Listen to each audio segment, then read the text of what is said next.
संत तुकाराम महाराज यांच्या पालखीनं बारामतीहून पंढरपूरकडे प्रस्थान केलंय। बारामतीकरांचा निरोप घेऊन तुकोबारायांचा पालखी सोहळा आता काटेवाडी इथं दाखल होणार आहे।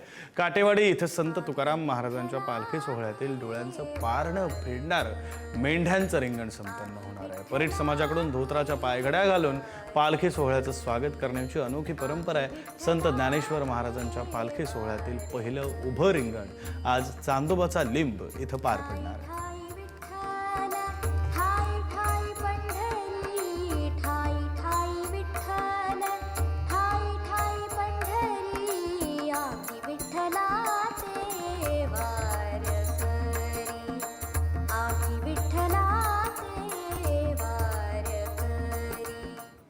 जगद्गुरु संत तुकाराम महाराजांचा पालखी सोहळा बारामतीतला मुक्काम आटपून संचरच्या दिशेने मार्गस्थ झालेला आहे। तत्पूर्वी बारामतीतल्या काटेवाडी गावामध्ये पालखी विसाव्यासाठी येते आणि या ठिकाणी परीट समाजातील नलवरे कुटुंबांकडून या पालखीला धोत्र्याच्या पायघड्या घातल्या जातात। त्यांच्याशी आपण संवाद साधणार आहोत। मला सांगा, तुमचं नाव सांगा आणि किती वर्षांपासून ही परंपरा तुम्ही जोपासता?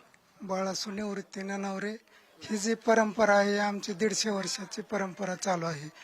आणि ज्या पद्धतीने संत गाडगेबाबांनी स्वच्छतेचं महत्व समजून सांगितलं, देवदा कुठं आहे ते सांगितलं, त्यांच्या ह्याच्यातून आमच्या वडीलधाऱ्या मंडळींनी बाबा देवा आपलं संत मंडळी एवढी सेवा करतात तर आपण काय केलं पाहिजे, त्यातून आमच्या ज्येष्ठ मंडळींना संत तुकाराम महाराजांना पायघड्या घालायचे, धोत्राच्या पायघड्या घालायचे ठरवलं।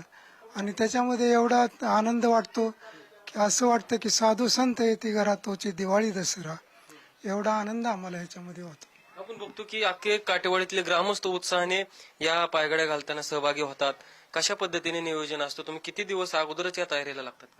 ह्याच्यामध्ये आम्ही 4 दिवस अगोदर धोत्र स्वच्छ करतो, त्याला इस्त्री करतो।